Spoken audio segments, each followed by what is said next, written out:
اور وہ وہی تھا جو بانسری بجا رہا تھا۔ پھر اچانک اس نے اپنے دوسرے ساتھیوں یعنی ویرو وولفز کو وہاں بلایا جو ہال اور تھورتن پر حملہ کرتے ہیں۔ اب اس ہنگامہ رائی کی وجہ سے ان میں سے باقی کی بھی آنکھیں کھل جاتی ہیں اور وہ سب بھیڑیے سے لڑنے لگتے ہیں، ان کا مقابلہ کرتے ہیں۔ دوسرا سینئر جنگجو بھی بہت سارے ویرو وولفز کو مارتا ہے، لیکن اسی دوران تمام ویرو وولفز دوسرے جنگجوں کو مار ڈالتے ہیں۔ اس کے بعد بھیڑیے جنگجوں کو اٹھا کر اپنے ساتھ لے جاتے ہیں۔ وہ انہیں سیدھا ایک غار میں لے جاتے ہیں اور وولفستان نے ایک جنگجو سے کہا کہ وہ ان کے ساتھ شامل ہو جائے اور ان جیسا بن جائے، یعنی میں تمہیں بھیڑیا بنانا چاہتا ہوں جس سے تمہاری جان بھی بچ جائے گی۔ اب چونکہ وہ مرنا نہیں چاہتا تھا اس لیے وہ اس پیشکش کو قبول کرتا ہے اور وولفستان بھی ایسا ہی کرتا ہے جیسا کہ اس نے کہا۔ وہ اس پر حملہ نہیں کرتا اور اسے ویرو وولف بنا دیتا ہے۔ وہاں ہال کہتا ہے کہ اب ہمیں جانا چاہیے۔ تھورتن نے جواب دیا کہ میں باقی 2 جنگجوؤں کو بھی لیے بغیر نہیں جاؤں گا۔ یہ کہہ کر تھورتن انہیں ڈھونڈنے اکیلا چلا جاتا ہے۔ پھر تھوڑی دیر بعد وہ انہیں ڈھونڈتا ہے اور ایک غار میں جاتا ہے جہاں تمام بھیڑیے سو رہے تھے۔ پھر تھورتن کو اپنا ایک جنگجو ساتھی ملتا ہے۔ وہ ہاتھ کھولتا ہے اور اسے اپنے ساتھ لے جانا لگتا ہے۔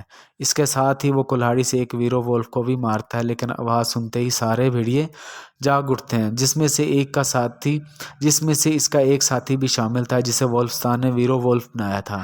اس کا ساتھی بھی اس پر حملہ کرنے کے لیے آگے بڑھتا ہے، لیکن تھورتن اپنے ساتھی کے ساتھ غار سے فرار ہونے میں کامیاب ہو جاتا ہے۔ اب سینئر جنگجو زخمی تھا، اس لیے ہال کہتا ہے کہ اس جنگجو کو یہیں چھوڑ کر آگے بڑھیں۔ پھر دوسرا جنگجو کہتا ہے کہ نہیں، یہ فیصلہ درست نہیں ہوگا، ہمیں اسے اپنے ساتھ لے جانا چاہیے۔ اور اپنے زخمی ساتھی کی مدد سے آگے بڑھتے ہوئے وہ کافی دیر چلتے ہوئے ایک گھر پہنچ جاتے ہیں۔ وہاں اس نے ایک مرد اور ایک عورت کو دیکھا جو دونوں میاں بیوی تھے۔ اس کے بعد یہ لوگ اس جوڑے سے مدد مانگتے ہیں۔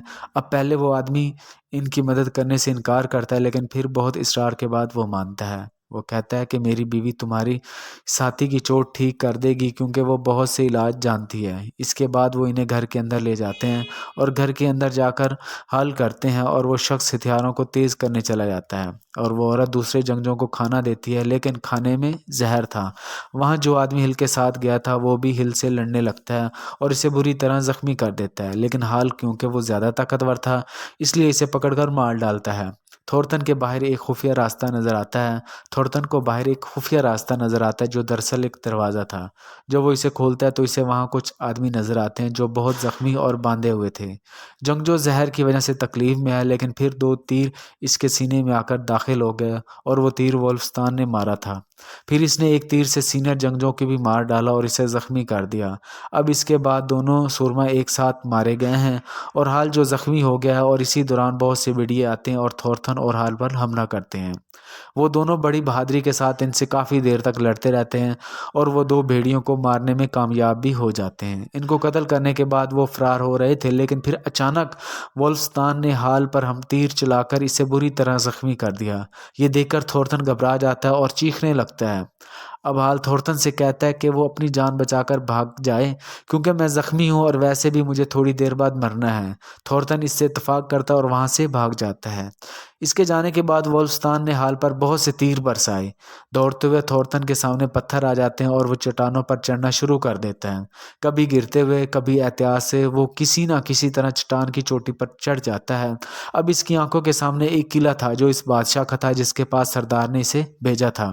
اب تھورتن اس قلعے کے اندر جاتا ہے جو بالکل ویران تھا اور کچھ بھیڑیے تھے جو چپکے سے اسے دیکھ رہے تھے۔ آگے جانے کے بعد تھورتن وہاں وولفستان کو دیکھتا ہے۔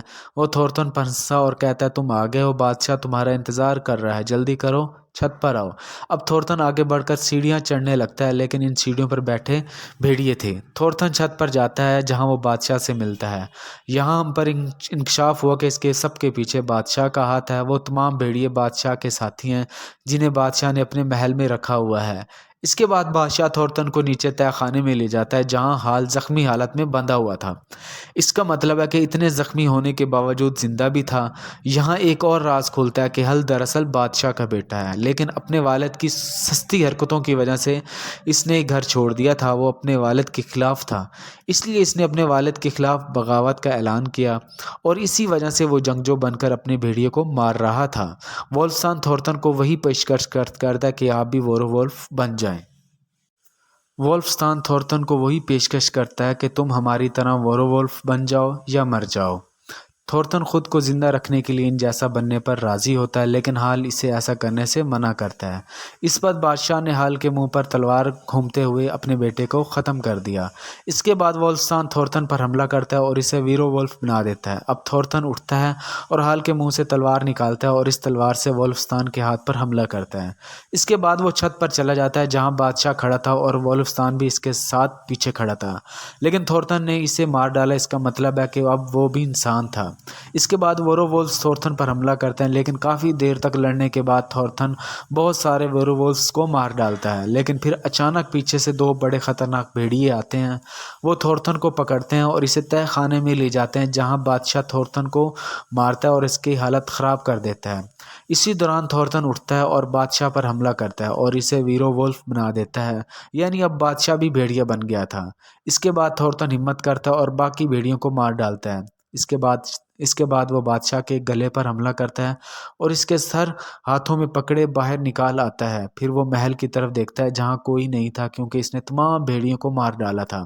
اگلے منظر میں تھورتن بادشاہ کے سر کو اس کے گاؤں لے جاتا ہے اور سردار کو یہ بھی کہتا ہے کہ میں نے تمام بھیڑیوں کو مار ڈالا ہے، اور سردار کے سامنے تلوار پھینک کر کہتا ہے کہ صرف ایک آخری بھیڑیا بچ گیا ہے اور وہ بھیڑیا میرے علاوہ کوئی اور نہیں۔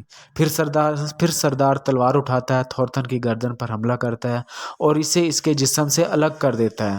پھر وہ وہاں چیخنا شروع کر دیتا ہے کہ تھورتن ہمارا ہیرو ہے۔ وہاں موجود تمام لوگ بھی چیخنے لگتے ہیں کہ تھورتن ہمارا ہیرو ہے۔ فلم کا اختتام اسی منظر کے ساتھ ہو جاتا ہے۔ اپنا خیال رکھیے گا۔ اللہ حافظ۔